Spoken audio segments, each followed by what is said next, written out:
ಗುರುಭ್ಯೋ ನಮಃ. ಜ್ಯೋತಿಷ್ಯ ಜ್ಞಾನವಾಣಿಯ ಈ ಚಾನೆಲ್ ಮುಖಾಂತರ ನನ್ನ ಜ್ಯೋತಿಷ್ಯ ಬಾಂಧವರಿಗೆ, ಎಲ್ಲಾ ಜ್ಯೋತಿಷ್ಯ ಬಾಂಧವರಿಗೂ ಸ್ವಾಗತವನ್ನು ಬಯಸ್ತೇನೆ, ಮತ್ತೆ ನಮಸ್ಕಾರಗಳನ್ನು ಹೇಳ್ತೇನೆ. ಇವತ್ತು ಒಂದು ಕೆಲವರು ಒಂದೊಂದು ವೇಳೆ ಅಂದ್ರೆ ಆ ಒಂದು ದಿನ, ಆ ಒಂದು ತಿಂಗಳು ಅಥವಾ ಇಸ್ವಿನಲ್ಲಿ ಕೆಲವರು ಜನನವಾಗ್ತಾರೆ. ಆ ಜನನ ಕಾಲದಲ್ಲಿ ಕೆಲವು ಗ್ರಹಗಳು ಸ್ಥಿತವಾಗುತ್ತೆ. ಆ ಸ್ಥಿತ ಗ್ರಹಗಳು ಅತ್ಯಂತ ಶುಭ ಫಲಗಳನ್ನು ಕೊಡುವಂತ ಒಂದು ಸಾಮರ್ಥ್ಯ ಹೊಂದಿರುತ್ತೆ ಆ ಜಾತಕನಿಗೆ.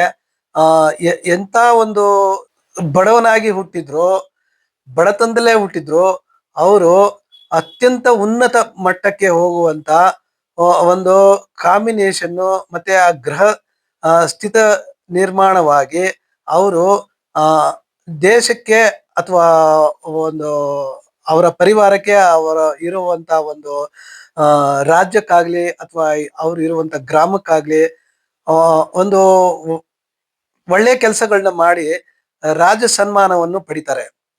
ಈ ರೀತಿ ಕೆಲವು ಜಾತಕದಲ್ಲಿ ಬರುತ್ತೆ. ಇವಾಗ ನಾವು ಕೆಲವನ್ನು ನೋಡ್ತೀವಿ.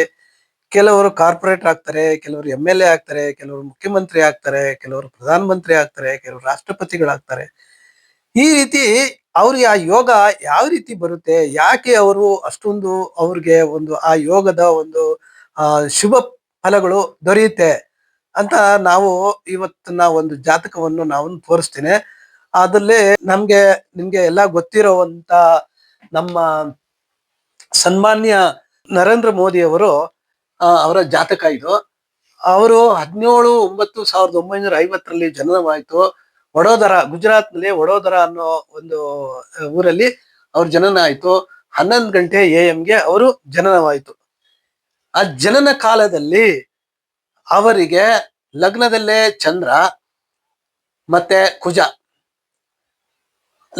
ಲಗ್ನದಲ್ಲೇ ಚಂದ್ರ ಅಂದ್ರೆ ಚಂದ್ರ ಇಲ್ಲೇನಾಗಿದ್ದು ವೃಶ್ಚಿಕ ರಾಶಿ ಚಂದ್ರ ನೀಚನಾಗ್ತಾನೆ ಅಂತ ನಾವು ತಿಳ್ಕೊಳ್ತೀವಿ. ಆದರೆ ಯಾವುದೇ ಒಂದು ನೀಚ ಗ್ರಹ ಒಂದು ರಾಶಿಯಲ್ಲಿ ಸ್ಥಿತವಿದ್ದಲ್ಲಿ, ನೀಚ ಗ್ರಹದಲ್ಲೇ ಲಗ್ನನೇ ಬಂದ್ಬಿಟ್ರೆ ಅದರ ಸಪ್ತಮ ಸ್ಥಾನ ಬಂದ್ಬಿಟ್ಟು ಉಚ್ಚ ಸ್ಥಾನ ಆಗುತ್ತೆ. ಕೆಲವು ಒಂದು ಇದ್ರಲ್ಲಿ ಹೇಳ್ತಾರೆ ಅದು ಲಗ್ನ ಬರ್ಬೇಕು. ಇವಾಗ ಎಕ್ಸಾಂಪಲ್, ಗುರು ಇಲ್ಲಿ ನೀಚನಾಗಿದ್ದಾನೆ ಅಂದ್ರೆ ಲಗ್ನ ಇದೇ ಇರ್ಬೇಕು. ಲಗ್ನ ಇದೇ ಇದ್ದು ಇಲ್ಲಿ ನೀಚ ಗುರು ಇದ್ದು ಅದು ಸಪ್ತಮ ಸ್ಥಾನದಿಂದ ಉಚ್ಚ ಸ್ಥಾನವನ್ನು ನೋಡ್ತಾನೆ. ಅವನು ಉಚ್ಚ ದೃಷ್ಟಿ ಬೀಳುತ್ತೆ. ಇದು ನಾವ್ ಹೇಳಿರುವಂತದ್ದಲ್ಲ, ಪರಾಶರರು ಹೇಳಿರುವಂತದ್ದು. ಆದ್ರಿಂದ ಇಲ್ಲಿ ಏನಾಗುತ್ತೆ, ಚಂದ್ರ ಬಂದ್ಬಿಟ್ಟು ನೇಮ್ ಅಂಡ್ ಫೇಮ್ ಮತ್ತೆ ಅವರು ಜನಗಳ ಒಂದು ಜನಾಕರ್ಷಣೆಗೆ ಕಾರಕ ಗ್ರಹ ಚಂದ್ರ. ಇಲ್ಲಿ ಚಂದ್ರ ನೀಚನಾಗಿದ್ರು ಸಹ ಆ ರಾಶ್ಯಾಧಿಪತಿ ಲಗ್ನಾಧಿಪತಿ ಲಗ್ನದಲ್ಲೇ ಇದ್ದು ಅಲ್ಲಿಂದ ಸಪ್ತಮ ದೃಷ್ಟಿಗಳು ಇರುತ್ತೆ. ಆ ಸಪ್ತಮ ದೃಷ್ಟಿಯಿಂದ ವೃಷಭ ರಾಶಿಯಲ್ಲಿ ನೋಡ್ತಾನೆ. ವೃಷಭ ರಾಶಿಯಲ್ಲಿ ಚಂದ್ರ ಉಚ್ಚನಾಗ್ತಾನೆ. ಅಲ್ಲಿ ಉಚ್ಚ ದೃಷ್ಟಿ ಬಂತು, ಫಸ್ಟ್ ಪಾಯಿಂಟ್. ನೆಕ್ಸ್ಟ್ ಪಾಯಿಂಟ್ ಏನಪ್ಪಾ ಅಂದ್ರೆ, ಲಗ್ನದ ಡಿಗ್ರಿ 2 ಡಿಗ್ರಿ 17 ನಿಮಿಷ. ಇದು 2 ಡಿಗ್ರಿ 17 ನಿಮಿಷ. 2 ಡಿಗ್ರಿ 17 ನಿಮಿಷ ಇತ್ತು ಅವಾಗ ಅವರ ಲಗ್ನದಲ್ಲಿ ಸ್ಥಿತವಿತ್ತು. ಅದೇ ಒಂದು ಏನಪ್ಪಾ ಅಂದ್ರೆ, ಆ ಲಗ್ನಾಧಿಪತಿ ನೋಡಿ, ಲಗ್ನದ ಡಿಗ್ರಿ ನಾವು ಬಹಳ ನಾವು ಕೇರ್ಫುಲ್ ಆಗಿ ನೋಡ್ಬೇಕು. ಲಗ್ನದ ಡಿಗ್ರಿಯಲ್ಲಿ ಯಾವುದೇ ಗ್ರಹಗಳು ಸ್ಥಿತವಿದ್ದಲ್ಲೋ ಆ ಗ್ರಹಗಳು ಲಗ್ನವನ್ನು ಕೆಡ್ಸಲ್ಲ. ಅಂದ್ರೆ ಆ ದಶಾಭುಕ್ತಿಯಲ್ಲಿ ಎಕ್ಸಾಂಪಲ್ 2 ಡಿಗ್ರಿ 17 ನಿಮಿಷದಲ್ಲಿ ಲಗ್ನ ಇದೆ, ಅಥವಾ 4 ಡಿಗ್ರಿವರೆಗೂ, ಅಥವಾ ಇಲ್ಲಿ ಇನ್ನ 2 ಡಿಗ್ರಿ ಅಂದ್ರೆ 0 ಡಿಗ್ರಿವರೆಗೂ, ಅಂದ್ರೆ ಈ 2 ಡಿಗ್ರಿ ಅಲ್ಲಿ ಇದ್ರೆ 0 ಡಿಗ್ರಿಲಿ ಇರೋವರೆಗೂ, ಅಲ್ಲಿಂದ 2 ಡಿಗ್ರಿ ಕಮ್ಮಿ, ಅಲ್ಲಿಂದ 2 ಡಿಗ್ರಿ ಜಾಸ್ತಿ ಇಲ್ಲಿ ಹೆಚ್ಚಿಗೆ ಇದ್ದ ಗ್ರಹಗಳು ಆ ಲಗ್ನದ ಡಿಗ್ರಿಯಲ್ಲೇ ಇರೋ ತರ ಲೆಕ್ಕ. ಅದು ಆ ರೀತಿ ಬಂದ್ಬಿಡುತ್ತೆ. ಆ ರೀತಿ ಬಂದಾಗ ನಮ್ಗೆ ಏನಪ್ಪಾ ಅಂದ್ರೆ, ಲಗ್ನದ ಡಿಗ್ರಿ 2 ಡಿಗ್ರಿ 17 ನಿಮಿಷ ಆಯ್ತು. ಅಲ್ಲಿ ಏನಾಯ್ತು, ಕುಜ ಬಂದ್ಬಿಟ್ಟು 56 ನಿಮಿಷದಲ್ಲಿ ಇದ್ದಾನೆ. 56 ನಿಮಿಷ ಅಂದ್ರೆ ಇವಾಗ ಇದಕ್ಕಿಂತ ಮುಂಚೆ ನಾವು ಹೇಳ್ದಾಗೆ 2 ಡಿಗ್ರಿ ಹಿಂದೆ ಹೋದ್ರು ಅಲ್ಲಿ 2 ಡಿಗ್ರಿನೇ ಇದಾಗಿರೋದು. 56 ನಿಮಿಷದಲ್ಲಿ ಇದ್ದಾನೆ. ಸೊ 2 ಡಿಗ್ರಿ ಅವನು ಲಗ್ನ ಡಿಗ್ರಿ ಆಸ್ಪಾಸಲ್ಲೇ ಇರುವಂತ ಅರ್ಥ ಅದು. ಅಂದ್ರೆ ಕುಜಾನು ಅಲ್ಲಿ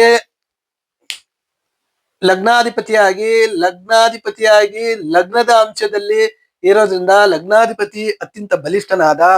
ಇಲ್ಲಿ ನೀಚ ಚಂದ್ರ ಇದ್ರು, ಅಲ್ಲಿಂದ ಲಗ್ನ ವೃಶ್ಚಿಕ ಲಗ್ನವಾಗಿ ಸಪ್ತಮದಲ್ಲಿ ಚಂದ್ರ ಇರೋ ಉಚ್ಚ ದೃಷ್ಟಿಯಿಂದ ಚಂದ್ರನು ಅಲ್ಲಿ ಶುಭ ಫಲಗಳನ್ನು ಕೊಡೋನಂತಾದ. ಅಂದ್ರೆ ಇನ್ನೊಂದೇನಪ್ಪಾ ಅಂದ್ರೆ ಅನುರಾಧ 2ನೇ ಪಾದದಲ್ಲಿ ಹುಟ್ಟಿರೋದ್ರಿಂದ ಚಂದ್ರ ಬಂದು ಪುಷ್ಕರಾಂಶದಲ್ಲಿ ಇದ್ದಾನೆ ಅಂತ ಅರ್ಥ. ಅನುರಾಧ 2ನೇ ಪಾದ ಪುಷ್ಕರಾಂಶದಲ್ಲಿ ಬರುತ್ತೆ. ಓಕೆ, ನೆಕ್ಸ್ಟ್ ಅಲ್ಲಿಂದ ದ್ವಿತೀಯ ಪಂಚಮಾಧಿಪತಿಯಾಗಿ ಗುರು ವಕ್ರಿ ಆಗಿದ್ದಾನೆ.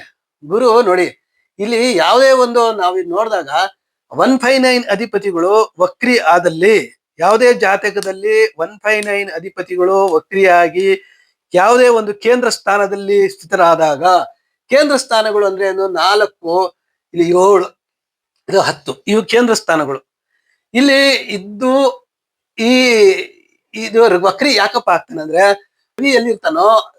ರವಿ ಎಲ್ಲಿರ್ತಾನೋ ಅಲ್ಲಿಂದ 5ನೇ ಮನೆ ಮುಂದೆ ಹೋದಾಗ ಯಾವುದೇ ಗ್ರಹಗಳಲ್ಲ, ಕೆಲವು ಗ್ರಹಗಳು ಕುಜ, ಗುರು, ಶನಿ, ಈ 3 ಜನನು ವಕ್ರಿ ಆಗ್ತಾರೆ. ಅದೇ ತರ ಇಲ್ಲಿ ರವಿಯಿಂದ 1, 2, 3, 4 ಅಂದ್ರೆ ಇಲ್ಲಿಂದ ಸೇರ್ಕು 1, 2, 3, 4 ಇಲ್ಲಿವರೆಗೂ ಅವರು ವಕ್ರಿ ಆಗಲ್ಲ. ಇಲ್ಲಿಂದ ಮತ್ತೆ ವಕ್ರಿ ಆಗ್ತಾರೆ. ಯಾವುದೇ ಗ್ರಹಗಳು ಇಲ್ಲಿ ಸ್ಥಿತವಾದವು ವಕ್ರಿ ಆಗ್ತಾರೆ. ಆ ರೀತಿ ವಕ್ರಿಯಾಗಿ ಅವರು ಶುಭ ಸ್ಥಾನಾಧಿಪತಿಯಾಗಿ ಶುಭ ಸ್ಥಾನದಲ್ಲಿ ವಕ್ರಿ ಗ್ರಹಗಳು ಸ್ಥಿತರಾದಾಗ ಜಾತಕರಿಗೆ ಅತ್ಯಂತ ಶುಭ ಫಲಗಳನ್ನು ಆ ಗ್ರಹಗಳು ಕೊಡುತ್ತೆ. ಓಕೆನಾ. ನೆಕ್ಸ್ಟ್ ಇವರು ಯಾವ ದಶೆಯಲ್ಲಿ ಹುಟ್ಟಿದ್ದಾರೆ ಅಂತ ನಾವು ನೋಡಕ್ ಹೋದಾಗ ಶನಿ ದಶೆ ಶುಕ್ರ ಭುಕ್ತಿಯಲ್ಲಿ ಹುಟ್ಟಿದ್ದಾರೆ. ಶನಿ ದಶೆ ಅಂದ್ರೆ ಅನುರಾಧ ನಕ್ಷತ್ರ ಅಂದ್ರೆ ಅದು ಶನಿ ದಶೆಯಲ್ಲೇ ಹುಟ್ಟಿದಾಗ ಅರ್ಥ. ಶುಕ್ರ ಭುಕ್ತಿಯಲ್ಲಿ ಹುಟ್ಟಿದ್ದಾರೆ. ಇನ್ನೊಂದು ಯಾವುದೇ ಜಾತಕದಲ್ಲಿ ದಶಾನಾಥ ಅಂದ್ರೆ ಯಾವುದೇ ಒಂದು ದಶೆಯಲ್ಲಿ ಹುಟ್ಟಿರ್ತಾರ, ಆ ದಶಾನಾಥ ಲಗ್ನದಿಂದ ದಶಮದಲ್ಲಿ ಇದ್ದರೆ ಅವರು ಅತ್ಯಂತ ಕೀರ್ತಿವಂತರಾಗ್ತಾರೆ, ಅತ್ಯಂತ ಪ್ರಭಾವಿ ರಾಜಕಾರಣಿಗಳು ಆಗ್ತಾರೆ. ಯಾಕಂದ್ರೆ ದಶಮ ಸ್ಥಾನ ಬಂದು ಇದು ಒಂದು ಅತ್ಯಂತ ಕೇಂದ್ರ ಸ್ಥಾನದಲ್ಲಿ ಅತ್ಯಂತ ಉನ್ನತ ಸ್ಥಾನ, ದಶಮ ಸ್ಥಾನ ಅತ್ಯಂತ ಉನ್ನತ ಶಿಖರದ ಸ್ಥಾನ ಅಂತ ಹೇಳ್ತೀವಿ ನಾವು.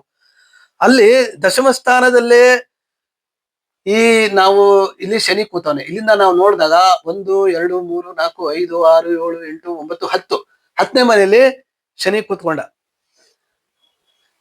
ಆಮೇಲೆ ನಂತರ ಇಲ್ಲಿ ಶುಕ್ರ ಭುಕ್ತಿ. ಶುಕ್ರನು ಇಲ್ಲೇನಾಗಿದ್ದಾನೆ, ಶುಕ್ರನು ಅಲ್ಲೇ ಕೂತ್ಕೊಂಡ ದಶಮದಲ್ಲಿ. ಅಂದ್ರೆ ದಶಾನಾಥ ಮತ್ತೆ ಭುಕ್ತಿನಾಥನನು ಅವರು ಜನನ ಕಾಲದಲ್ಲಿ ಅದು ಇತ್ತು. ಅವರು ಇಬ್ರು ಬಂದು ಲಗ್ನದಿಂದ ದಶಮದಲ್ಲಿ ಕೂತ್ಕೊಂಡ್ರು. ದಶಮಾಧಿಪತಿ ಯಾರು? ದಶಮಾಧಿಪತಿ ರವಿ. ಅವನು ರಾಜಕಾರಕ ಗ್ರಹ ರವಿ. ಆ ರಾಜಕಾರಕ ಗ್ರಹದ ರಾಶಿಯಲ್ಲಿ ಈ ಶುಕ್ರ ಶನಿ ಈ ದಶಮ ಸ್ಥಾನ ಆಗಿ ಅವರು ಅಲ್ಲೇ ಕೂತ್ಕೊಂಡು ಆ ದಶಮಾಧಿಪತಿ ಬಂದು ಏಕಾದಶ ಲಾಭ ಸ್ಥಾನದಲ್ಲಿ ಇದ್ದಾನೆ. ಲಾಭ ಸ್ಥಾನದಲ್ಲಿ ರವಿ ಬಂದು ಯಾವುದೇ ಒಂದು ಜಾತಕದಲ್ಲಿ ಲಾಭ ಸ್ಥಾನದಲ್ಲಿ ಇದ್ದಾಗ ಅವ್ರಿಗೆ ಅನೇಕ ಶತ್ರುಗಳು ಇರ್ತಾರೆ. ಯಾಕಂದ್ರೆ ರವಿ 11ನೇ ಮನೇಲಿ ಇದ್ದಾಗ ಸ್ವಲ್ಪ ಶತ್ರುಗಳು ಜಾಸ್ತಿ, ಅವ್ರಿಗೆ ಹಿತಶತ್ರುಗಳು ಅಂತ ಹೇಳ್ತೀವಿ. ಆ ರೀತಿ ಶತ್ರುಗಳು ಇರ್ತಾರೆ. ಆದ್ರೂ ಸಹ ಅವರು ಎಲ್ಲಾ ಶತ್ರುಗಳನ್ನ ಮೆಟ್ಟಿ ಮೀರಿ ಒಂದು ದೇಶಕ್ಕೆ ಏನಾದ್ರೂ ಒಂದು ಕೊಡುಗೆಯನ್ನು ಕೊಡ್ತಾರೆ. ಅವರು ಕೊಡ್ಬೇಕು.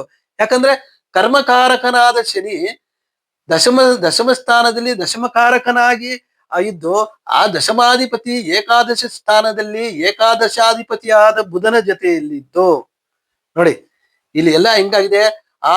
ರವಿ ಬಂದ್ಬಿಟ್ಟು ರವಿನು ಅವಾಗ ಎಂಟ್ರಿ ಆಗಿದ್ದಾನೆ ಇಲ್ಲಿ ಈ ರಾಶಿಯಲ್ಲಿ 00 ಡಿಗ್ರಿ 35 ನಿಮಿಷ, ಬುಧನು 00 ಡಿಗ್ರಿ 45 ನಿಮಿಷ.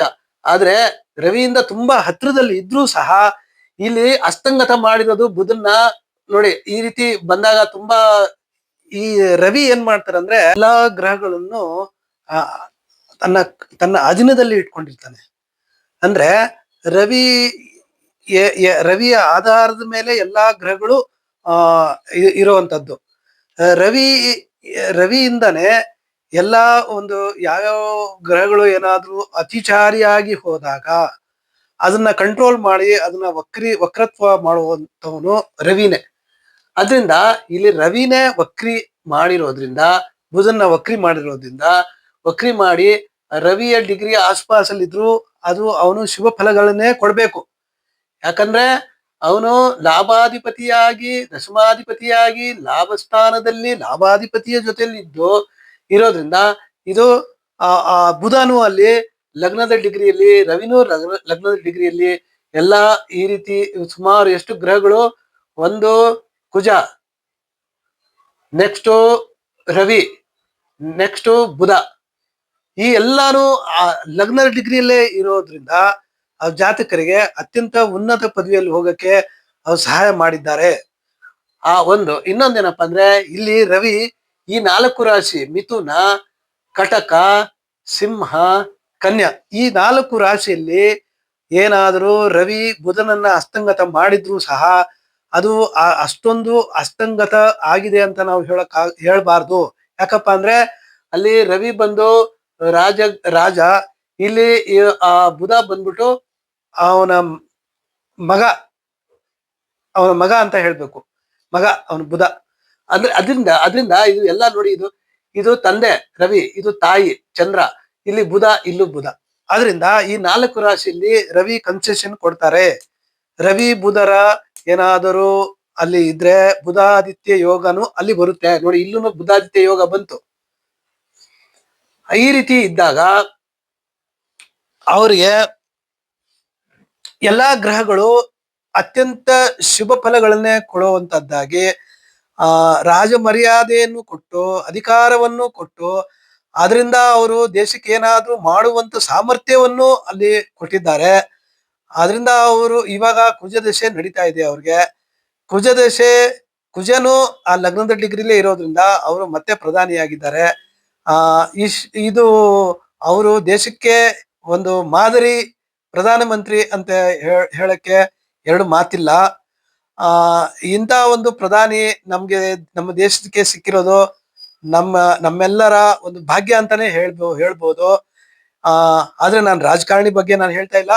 ಆದ್ರೆ ಈ ಒಂದು ಗ್ರಹಸ್ಥಿತ ನಿರ್ಮಾಣವಾಗಿರೋದ್ರಿಂದ ಅವ್ರಿಗೆ ಆ ಶುಭ ಫಲಗಳು ಇರುತ್ತೆ ಅಂತ ನಾನು ಹೇಳ್ತಾ ಈ ವಿಡಿಯೋನ ಮುಗಿಸ್ತಾ ಇದ್ದೀನಿ. ಜೈ ಶ್ರೀ ಕೃಷ್ಣ.